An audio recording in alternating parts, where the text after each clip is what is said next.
ध्यान दीजिए। आज हम पढ़ने जा रहे हैं गाउस का नियम, गॉस लॉ। देखिए, सबसे पहले अपन ये देखते हैं कि गाउस का नियम है क्या, उसका कथन क्या है, वो क्या स्टेट करता है, उसका स्टेटमेंट क्या है, और उसके बाद में हम देखेंगे उसके प्रूफ, और फिर उसके यूज और उसके कुछ एप्लीकेशंस देखेंगे। चलो, सबसे पहले गाउस का नियम क्या है, इसका जो स्टेटमेंट है उस पर ध्यान देते हैं। तो गॉस लॉ ये कहता है कि मान लीजिए अगर कहीं पर कोई चार्ज है Q, या और भी हो सकता है, ठीक है, खूब सारे चार्जेस यहाँ पर प्रेजेंट हो सकते हैं। तो जो भी टोटल चार्ज है, अगर वो टोटल चार्ज बंद है एक क्लोज्ड सरफेस के अंदर, वापस से सुने, कुछ चार्ज, ठीक है, टोटल चार्ज जितना भी है वो अगर पूरी तरह से पैक है, एकदम से चारों ओर से पूरा क्लोज्ड है, ठीक है, जैसे किसी स्फीयर में पैक हो, किसी क्यूब में पैक हो, किसी क्यूबॉइड में पैक हो, घना बेलन गोला, ऐसी किसी चीज में वो बंद है, या कोई अनियमित आकार, कोई इरेगुलर शेप भी हो सकता है, जरूरी नहीं है कि इनमें से ही कोई हो। तो किसी भी एक इरेगुलर शेप के अंदर वो बंद है, बस वो एक क्लोज है सरफेस, एक बंद पृष्ठ के अंदर वो बंद हो गया। तो गॉस कहता है कि इस चार्ज से देखो क्या होगा, ये ऐसे इलेक्ट्रिक फील्ड लाइंस निकलेगी,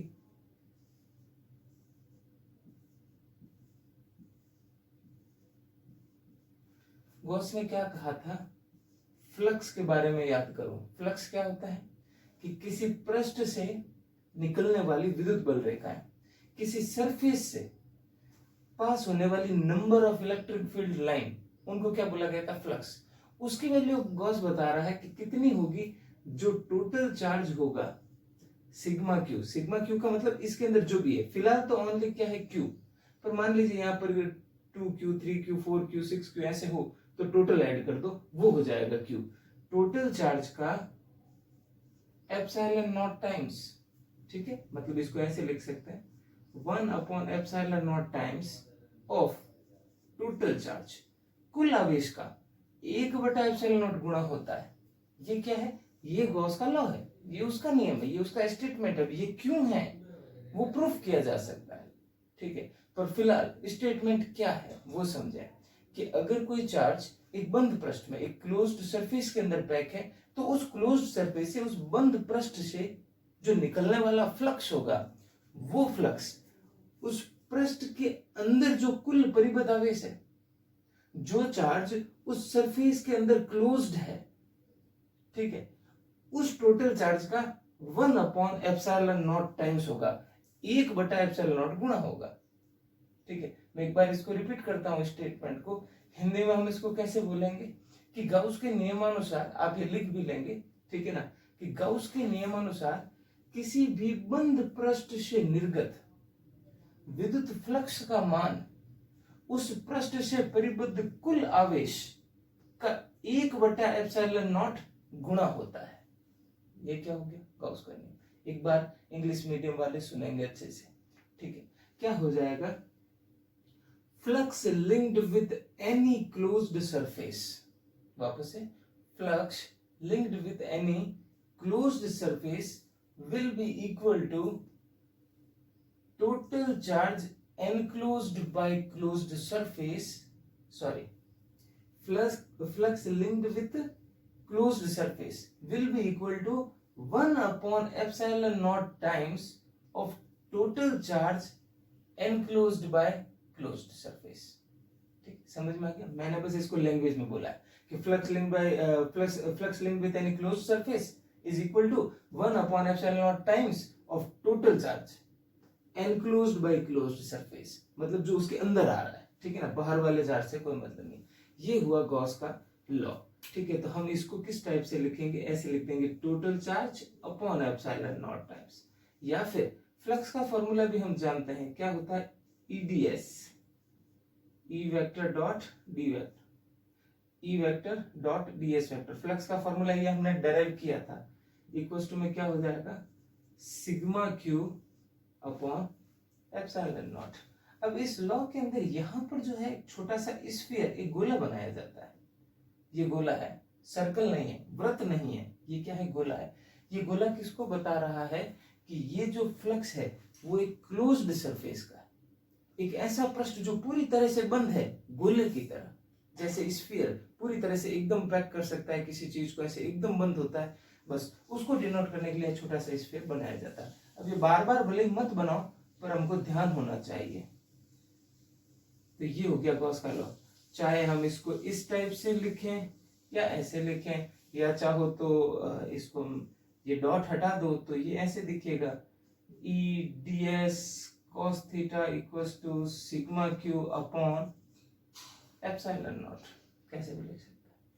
तो ये हो गया हमारे गॉस का लॉ। अब देखते हैं कि गॉस ऐसा क्यों कहता है कि अगर क्लोज सरफेस हुआ तो उसका फ्लक्स टोटल चार्ज का 1/ε0 टाइम्स होगा। तो अपन ऐसा करते हैं, एक चार्ज लेते हैं, उसके चारों ओर क्लोज सरफेस बनाते हैं, और फिर उसका फ्लक्स निकाल के देखते हैं क्या वो फ्लक्स Q/ε0 आता है। ठीक है, तो इसकी हेडिंग डाल देंगे आप प्रूफ।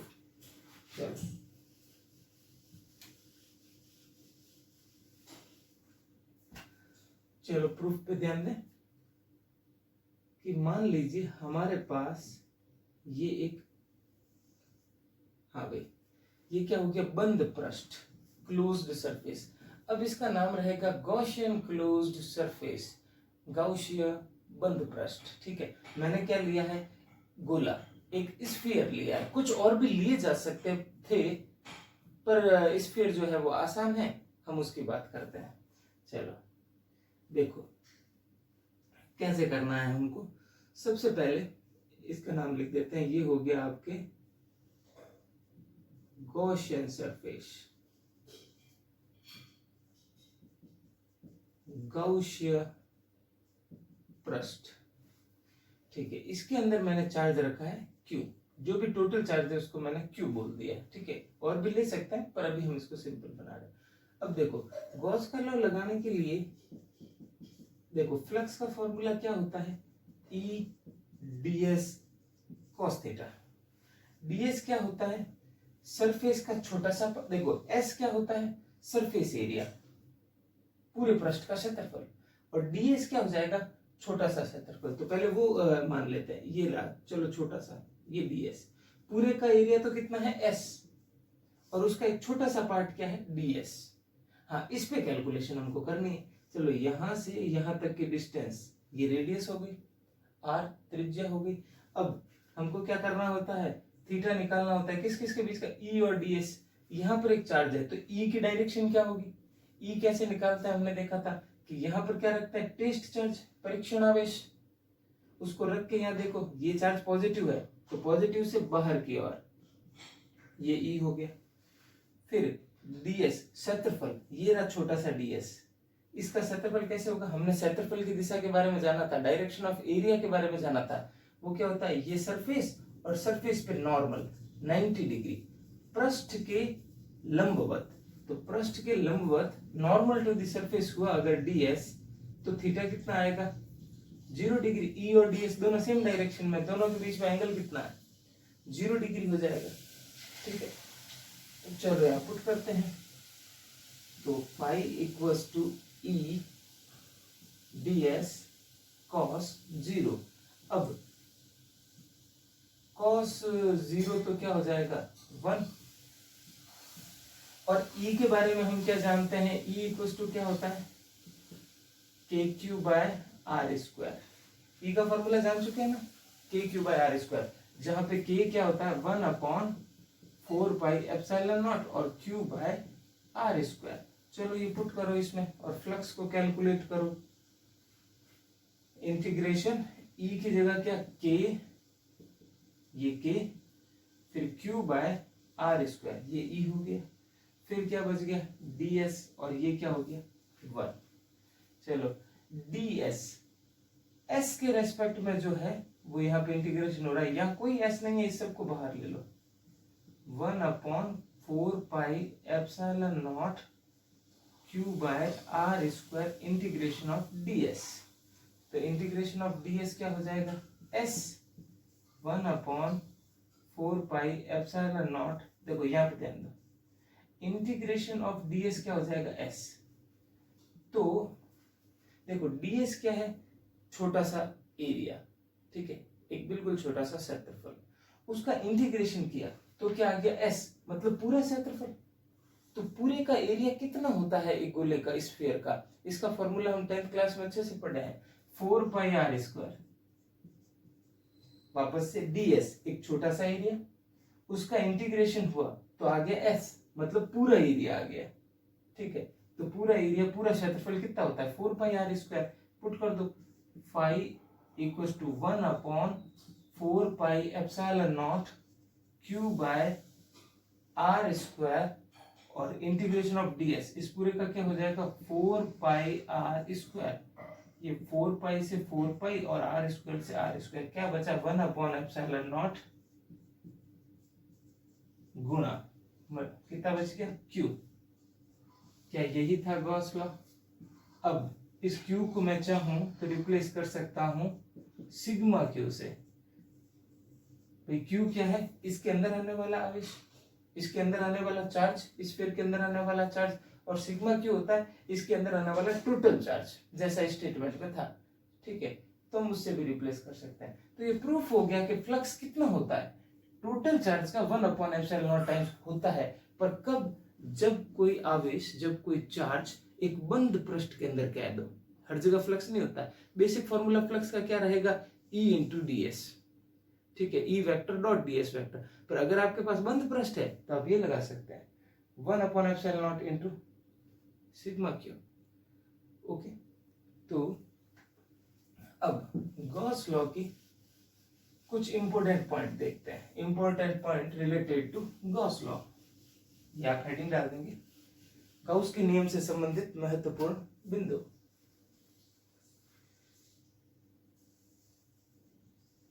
जैसे कि फर्स्ट देखो, पहला पॉइंट ये है कि अगर गाउस के नियम का आप फ्लक्स निकाल रहे हैं, और उसके लिए गाउस के नियम में, गॉस लॉ में क्या जरूरी था कि चारों ओर क्या हो, एक बंद पृष्ठ हो। अब वो बंद पृष्ठ कैसा है, वो स्फीयर है, वो क्यूब है, क्यूबॉइड है, वो गोला, बेलन, घनघनाभ कैसा है, क्या उससे कोई फर्क पड़ता है? तो जवाब है नहीं, ठीक है ना। आपने कैसा पृष्ठ लिया है, आपने कैसा सरफेस लिया है, इससे आपका आंसर इफेक्ट नहीं होगा, ठीक है। जैसे कि एक मान लीजिए चार्ज है Q, ठीक है, उसके चारों ओर ये स्फीयर है छोटा, एक चार्ज है Q, उसके चारों ओर स्फीयर है बड़ा, ठीक है। फिर इसके चारों ओर आपने ऐसा लिया है, ठीक है, और मान लेते हैं इसके चारों ओर आपने बेलन लिया।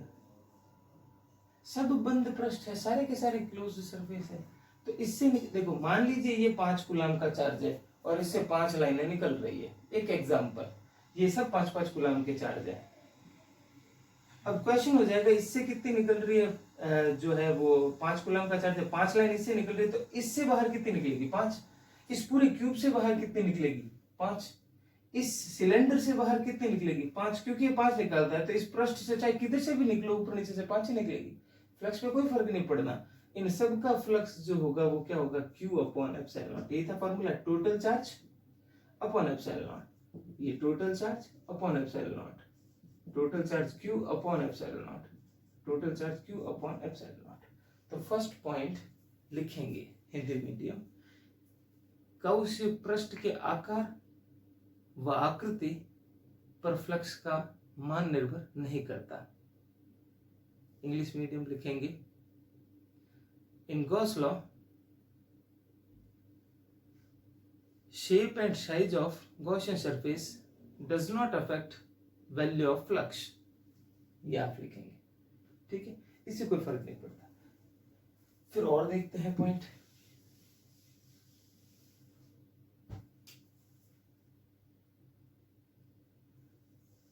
अगर मान लीजिए ये एक गॉसियन सरफेस है, गॉसियन पृष्ठ है, इसके अंदर पड़ा है आपके 2 कूलम 3 कूलम ये चार्ज पड़े हैं, और यहाँ पे पड़ा है 1 कूलम 2 कूलम और 5 कूलम। तो इसका फ्लक्स कितना होगा? 2 + 3/ε0।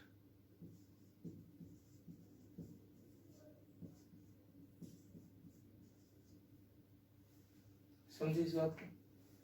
पृष्ठ के अंदर कितना आवेश है? 3 और 2 5। टोटल चार्ज कितना हुआ? 3 और 2 5, 5/ε0 हो गया बस। गाउसीय पृष्ठ से बाहर अगर कोई आवेश है तो इससे कोई फर्क नहीं पड़ता। क्यों नहीं पड़ता? तो सिंपली यूं समझो कि ये गाउसीय पृष्ठ है, इसके अंदर ये कोई, चलो अब इसका फ्लक्स कितना है?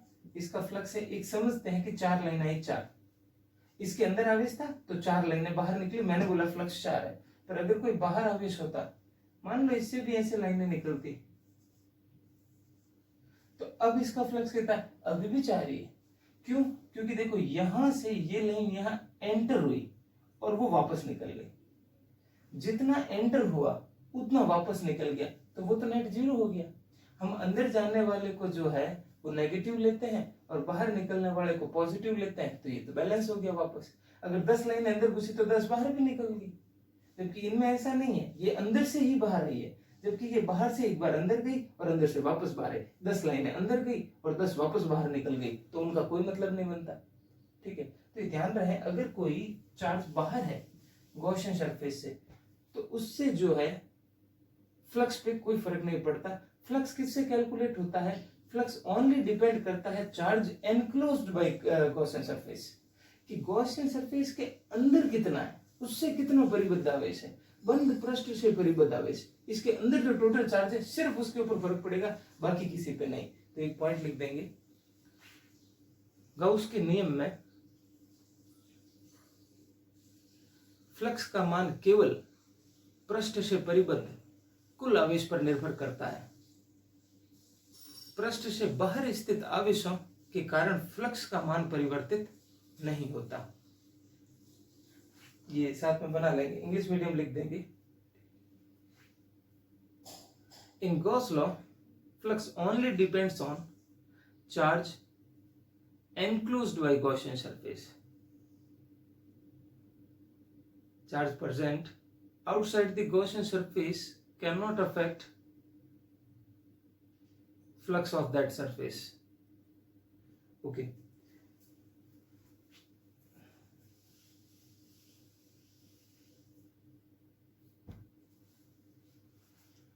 एक बात और भी ले सकते हैं, चलो, कि यहां एक चार्ज पड़ा है Q, इसमें यहां चार्ज पड़ा है Q, इसमें सेंटर में चार्ज पड़ा है Q, तीनों का फ्लक्स Q/ε0 होगा।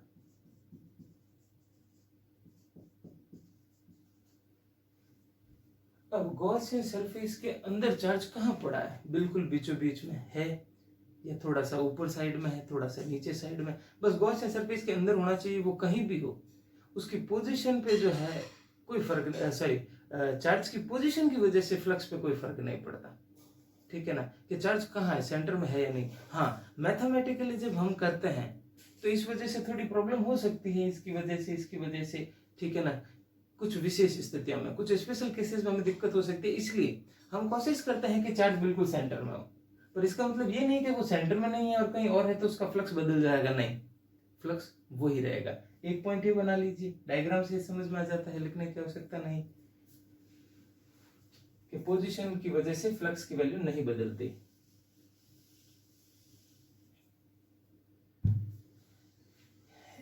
एक बात और, गॉस लॉ जो है वो ओनली उन फील्ड के लिए, उन क्षेत्रों के लिए वैलिड है जिनमें 1/r² आता है। 1/r² कहा, जैसे कि हमने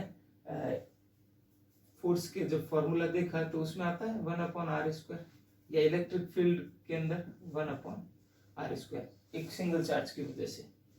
वो फील्ड जो व्युत्क्रम वर्ग नियम का पालन करते हैं, जो इनवर्स स्क्वायर लॉ को ओबे करते हैं। क्या है इनवर्स स्क्वायर लॉ? कोई भी फील्ड, चाहे ग्रेविटेशनल फील्ड हो, जैसे कि आपने ग्रेविटेशनल फील्ड के अंदर फॉर्मूला देखा तो ग्रेविटेशनल फील्ड में भी आता है कि फोर्स जो होता है वो डिस्टेंस के स्क्वायर के इनवर्सली प्रोपोर्शनल होता है, इसी को इनवर्स स्क्वायर लॉ बोलते हैं। ठीक है ना, व्युत्क्रम वर्ग नियम, व्युत्क्रम मतलब आर का उल्टा, वर्ग मतलब आर का स्क्वायर, व्युत्क्रम वर्ग नियम इस 1/r² को बोलते हैं। जहां 1/r² आता है, जिन फील्ड में, जैसे कि मैग्नेटिक फील्ड चुंबकीय क्षेत्र में आता है, ठीक है ना, अपने ग्रेविटेशनल में भी आता है, ठीक है ना, अपने इलेक्ट्रिक फील्ड के अंदर भी आता है, F इक्वल्स टू के Q1 Q2 upon are square. ये जब 1 अपॉन आर स्क्वायर आता है गॉस लॉ उनके लिए वैलिड है, ठीक है। बाकी दूसरे फील्ड जिनमें आर की पावर कुछ 3, 4 या कुछ अदर हो, तो फिर वहां पर गॉस लॉ वैलिड नहीं होता। तो ये पॉइंट लिख देते हैं, Gauss law only obey for those field which obey inverse square law. Gauss law is only valid for those field which obey inverse square law. Gauss का नियम केवल उन क्षेत्रों के लिए वैध है जो व्युत्क्रम वर्ग नियम ब्रैकेट में 1 अपॉन आर स्क्वायर की पालना करते हैं। देखिए, तो कुछ 3-4 पॉइंट हो गए होंगे। एक और देखते हैं कि मान लीजिए ये कोई एक गॉस लॉ है। अब इसके अंदर कुछ एंटर हुआ फ्लक्स,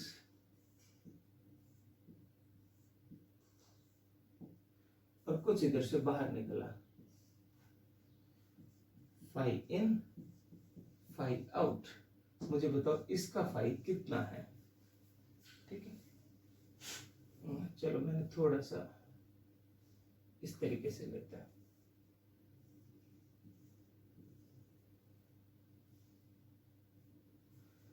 इस पृष्ठ का, इस गॉसियन सरफेस का, इस गॉसिय बंद पृष्ठ का फ्लक्स कितना है। इसमें कुछ लाइन अंदर जा रही है, कुछ बाहर जा रही है। एक सिंपल, एक रूम जिसके अंदर एंटर हुए 2 लोग जबकि बाहर निकले 10 लोग, तो बताओ उस रूम से कितने निकले? 8 लोग। बिल्कुल सिंपल से कहानी है, बस यही फ्लक्स है। कुछ एंटर हो रहा है, कुछ बाहर जा रहा है, तो बताओ इसका फ्लक्स कितना है। भाई ये 2 तो अंदर गई और वो 2 बाहर निकल गई, मतलब इसकी तो कितनी 4 ही हुई लाइन है। तो कैसे आ जाएगा 4? जो फाई आउट है उसमें से माइनस कर लेंगे फाई इन, कि जितने बाहर निकले उसके अंदर से माइनस कर लो जितने अंदर लोग एंटर हुए हैं, ठीक है। तो फॉर्मूला जो है वो फ्लक्स का हो जाएगा आपके फाई आउट माइनस फाई इन। अब कुछ क्वेश्चन देखते हैं। जैसे कि हमारे पास क्वेश्चन आया कि ये एक, इसमें 1 रुपीज का एक कॉइन रखा हुआ है, 1 रुपए का एक सिक्का पड़ा है, ये एक बंद पृष्ठ है, इसके अंदर कुछ 2 कूलाम, 3 कूलाम, -4 कूलाम, -1 कूलाम, ठीक है, और 1 कूलाम चार्ज पड़े हैं ऐसे, ठीक है। हमको बताना है कि इसका फ्लक्स कितना होगा। तो फ्लक्स क्या होता है? Total charge upon epsilon not. अब ये एक 1 रुपए का कोई कॉइन रखा हुआ है जो न्यूट्रल है, ठीक है ना, इसके चार्ज के बारे में कोई बात नहीं है, तो उस कॉइन से कोई फर्क नहीं पड़ता। गॉस का लॉ किसके लिए? सरफेस के अंदर आने वाले चार्ज के लिए, ठीक है ना। अब सरफेस के अंदर चार्ज के अलावा कुछ दूसरी चीजें आ रही है तो उससे कोई फर्क नहीं पड़ता। गॉस लॉ किसके लिए वैलिड है? Total charge. बाकी तुम्हारे उसके अंदर 17 चीजें रखी, उससे कोई फर्क नहीं पड़ता, ठीक है ना। अब ये कॉइन पड़ा है, कल को कहते एक 5 ग्राम की एक बॉल पड़ी है, ठीक है, या फिर कुछ एक और जो है वो बॉडी पड़ी है जो न्यूट्रल है। हाँ, अगर वो चार्ज है तो हम उसके चार्ज की बात करेंगे, पर अगर वो न्यूट्रल है तो वो कुछ भी है, उससे किसी को कोई फर्क नहीं पड़ता, ठीक है। तो हमें तो चाहिए बस इसके अंदर कितना चार्ज है। चलो इसके अंदर कितना चार्ज है?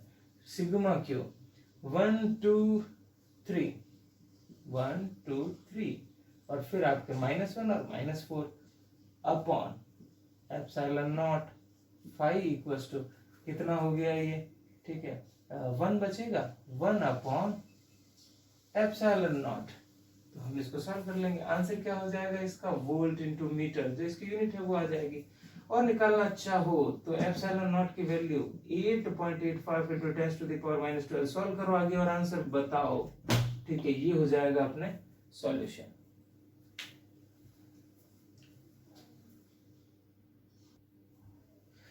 नेक्स्ट क्वेश्चन लेते हैं अपन।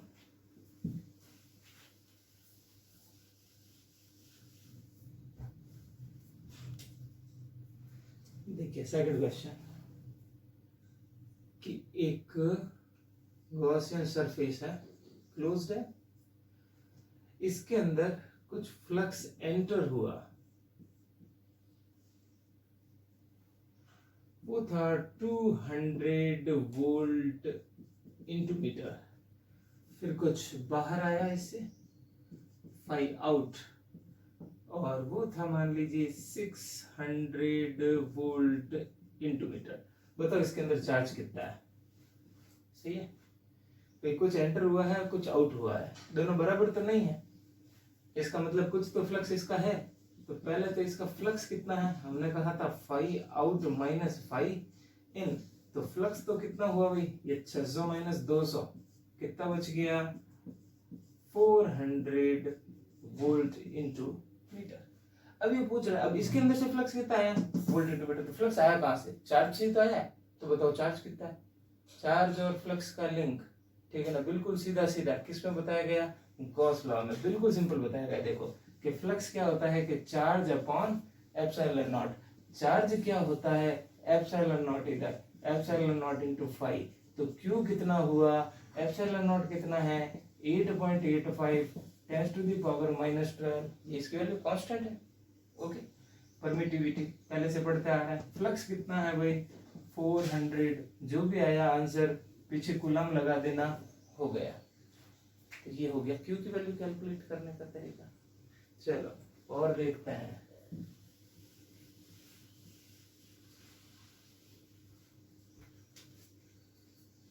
एक चार्ज पड़ा है 5 माइक्रोकूलम का, उसके नीचे रखा हुआ है एक स्क्वायर, ये स्क्वायर है मतलब वर्ग, ठीक है, और इसकी साइड है 10 सेंटीमीटर। बताओ इससे निकलने वाला फ्लक्स कितना होगा, flux linked with square. Okay, Hindi medium लिख लें, इस वर्ग से निकलने वाले फ्लक्स का मान ज्ञात कीजिए। ठीक है, कैसे करो भाई।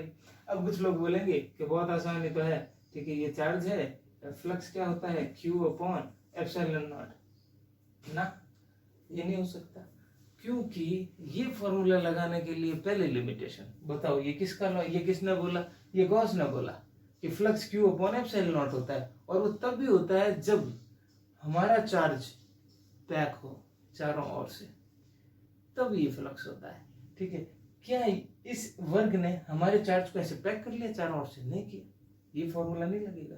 तो इस पे लगेगा क्या, तो वो लगेगा E इंटू डी एस, कि आप इसकी वजह से यहाँ पे पहले E निकालो, जैसे कि चलो मान लो ये डिस्टेंस दे दी हमको 5 सेंटीमीटर, फिर इसका एरिया निकालो, ठीक है, और वैसे करो, ठीक है। पर गॉस लॉ से करना चाहे तो फिर क्या नहीं कर सकते, यहाँ पे कर सकते हैं, पहले चार्ज को बंद करो चारों ओर से, ऐसे कैसे, और स्क्वायर चाहिए हमको, ठीक है ना, कैसे कि एक इधर लगा दिया, एक सामने लगा दिया, और इस टाइप से हमने पैक कर दिया, अब बंद हो गया हमारा चार्ज पूरा। अब मैं कह सकता हूं कि flux linked with this cube, इस पूरे क्यूब का फ्लक्स कितना है Q अपॉन एप्सिलॉन, पर मुझे पूरे क्यूब का नहीं चाहिए, मुझे बस नीचे वाले एक स्क्वायर का चाहिए, मेरे क्वेश्चन में वही था। तो सोचो कि पूरे क्यूब से निकलने वाला, तो गॉस ने कहा क्या होता है Q अपॉन एप्सिलॉन नॉट, तो पूरे क्यूब में कितनी दीवारें होती है, 1 2 3 4 5 और 6, 6 दीवारें टोटल हो जाएगी। 6 दीवारों से निकल रहा है आपका ये, पर हमें सिर्फ एक दीवार का चाहिए, तो 6 से डिवाइड कर दो, ठीक है, ये आ गया आंसर। तो हम गॉस से भी कर सकते हैं, कोई दिक्कत नहीं, ठीक है। तो ये तो क्या हो गया, फ्लक्स लिंक्ड विथ क्यूब या फिर 6 सरफेस, हिंदी मीडियम लिख देंगे, ये क्या हो गया, घन से संबंधित फ्लक्स या घन के 6 पृष्ठों से संबंधित फ्लक्स। घन के कितने पृष्ठ हैं, 6, उन 6 से निकल रहा है ये, तो 1 से कितना निकलेगा, 6 से डिवाइड चला जाएगा, ठीक है ना। तो क्या हो जाएगा अपने फ्लक्स लिंक्ड विथ 1 सरफेस, तो वो हो जाएगा Q upon 6 epsilon not, 6 divide में चला जाएगा, तो 6 दीवारों से निकलता है Q अपॉन एप्सिलॉन नॉट, तो एक दीवार से कितना निकलेगा, 6 डिवाइड में चला गया। अब एक दीवार का आ गया जिसका हमको पूछा, पहले पुट कर दो, Q कितना है, यहाँ पे क्या लिख देंगे, एक पृष्ठ से संबंधित flux Q upon 6 epsilon not, 6 से डिवाइड हो गया। Q कितना है भाई, 5 माइक्रोगुलाम है, तो 5 और माइक्रो का मतलब -6, ये 6 इंटू एप्सिलॉन नॉट हो गया 8.85 इंटू 10⁻12। सॉल्व करो, यूनिट हो जाएगी वोल्ट इंटू मीटर। ओके, तो चलो आज बस इतना ही। हम गॉस लॉ को आगे और डिटेल में पढ़ेंगे, अभी ये शुरू हुआ है। अच्छे से समझते रहें, कोई दिक्कत हो तो कमेंट सेक्शन में पूछें।